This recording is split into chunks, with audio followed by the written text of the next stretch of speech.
আজ আমি নিয়ে এসেছি কাঁচা কলা বাটা রেসিপি। খুবই সুস্বাদু এবং মুখরোচক এই রেসিপিটি বানাতে যতই সহজ, খেতে খুবই মুখরোচক হয়।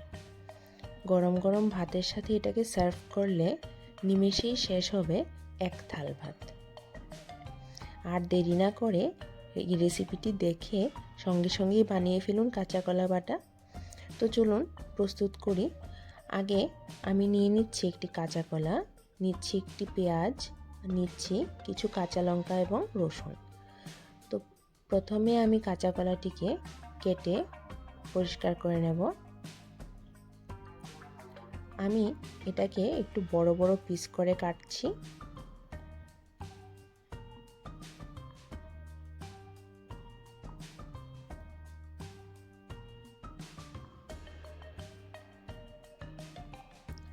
আমি এরকম একটু বড় বড় করে কেটে নিলাম। আর আমি খোসা ছাড়াবো না, আমি খোসা সহকারে এটাকে রান্না করব। তারপর আমি কেটে নেব পেঁয়াজ। আমি ছোট ছোট চিকন চিকন করে পেঁয়াজ কুচিয়ে রাখছি। এভাবে আমি পেঁয়াজগুলিকে কুচি করে নিলাম।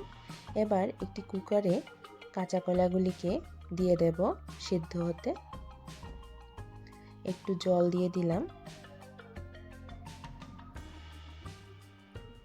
দিয়ে দিলাম একটু নুন, দিয়ে দিচ্ছি একটু হলুদ, যেন কাঁচা কলার যে কষ থাকে সেটা পরিষ্কার হয়ে যায়।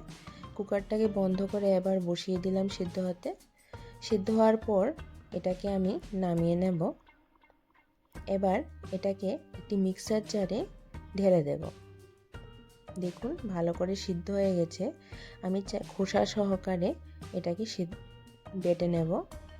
সাথে দিয়ে দেব রসুন এবং কাঁচা লঙ্কা।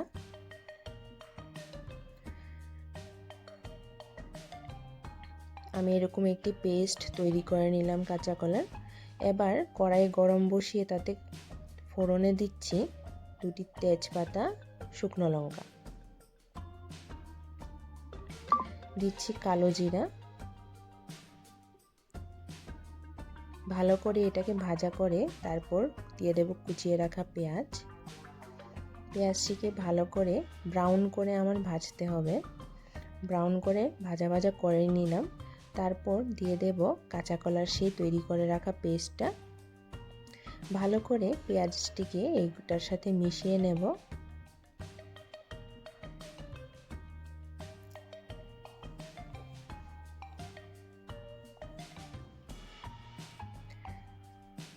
দিয়ে দিলাম পরিমাণ মতো একটু নুন, দিয়ে দিলাম একটু হলুদ। এবার এটাকে ভালো করে নাড়িয়ে মিশিয়ে নেব।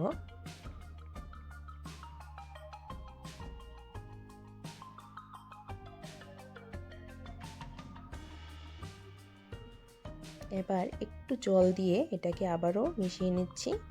প্রথমে আমি এটাকে একটু নরম করলাম, তারপর ভালো করে কষিয়ে নেব।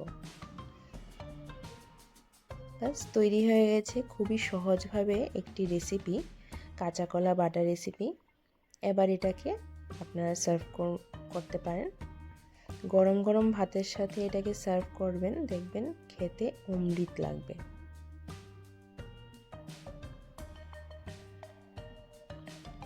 এরকম একটি বাটা থাকলে নিমেষেই এক থাল ভাত শেষ হয়ে যাবে। আপনারা এই রেসিপিটি অবশ্যই ট্রাই করুন আর আমাকে জানাবেন যে আপনাদের কেমন লেগেছে। আর আমার ভিডিওসগুলি ভালো লাগলে লাইক, কমেন্ট, শেয়ার অবশ্যই করুন। আর আমার চ্যানেলটিকে সাবস্ক্রাইব অবশ্যই করবেন।